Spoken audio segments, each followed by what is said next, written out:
system foreign worker recruitment, the Bangladesh in particular, involve a very colourful tycoon from Bangladesh, Datuk Sri Amin.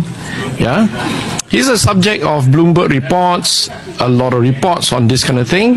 There's an extradition request from Bangladesh 2 tahun lalu untuk minta dia dibawa balik ke Bangladesh, tetapi statusnya tak tahu apa cerita dia.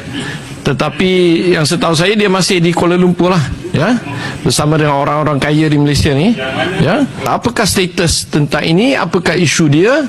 Kenapa Datuk Sri Amin, an infamous person, ya, of a lot of power daripada Bangladesh, yang sekarang dah jadi, saya rasa jadi citizen Malaysia dah, ya. And to counter, kalau kita betul-betul, kita semua ahli parlimen madani ni, we want our government to be better, more transparent and more accountable. What is your position? Betul ke tak betul? Sebab semua orang dah sounded alarm bell, and we don't want to see another round of scandal ataupun isu-isu yang tak elok lah. তো আপনারা সবাই জানেন মালয়েশিয়াতে বর্তমানে যে ঘটনাটা ঘটছে, কি কারণে কলিংটা বন্ধ রাখছে মালয়েশিয়ান সরকার, এবং আপনার এই অনলাইনে খুব ঘোরাঘুরি করতেছে।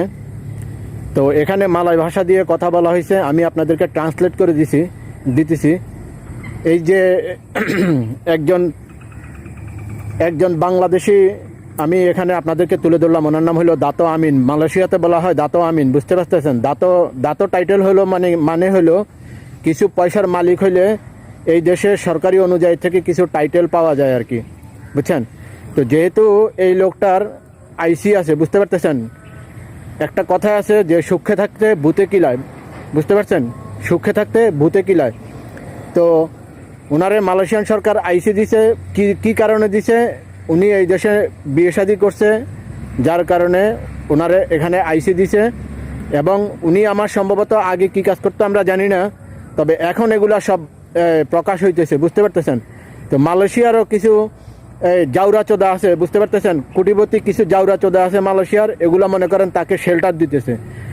2 বছর আগে তাকে ওয়ার্নিং দেওয়া হয়েছে, যে বাংলাদেশ সরকারের কাছে বলা হয়েছে যে তাকে মালয়েশিয়া থেকে সরায় নিয়ে যাওয়ার জন্য। আজ পর্যন্ত তাকে সরায় নিয়ে যায় নাই, এবং সে এখন পর্যন্ত এই মালয়েশিয়াতে বসবাস করে, এবং কিছু কুলাঙ্গার আছে কোটিপতি, এগুলোর সাথে চলাফেরা করে, এখন পলাতক, বুঝছেন? সে এখন মালয়েশিয়ার আইনে ওয়ান্টেড। তার নাম হলো দাতো আমিন, সে হলো এখন মালয়েশিয়ার আইনে ওয়ান্টেড। এবং মালয়েশিয়ার যে 5-7 জন এমপি, মন্ত্রী, মিনিস্টার তার নামে এই কথাগুলো তুলছে। দেখেন ওনাকে তাইকো উপাধি দিছে। তাইকো উপাধি আপনারা বুঝতে পারেন? তাইকো উপাধি কি?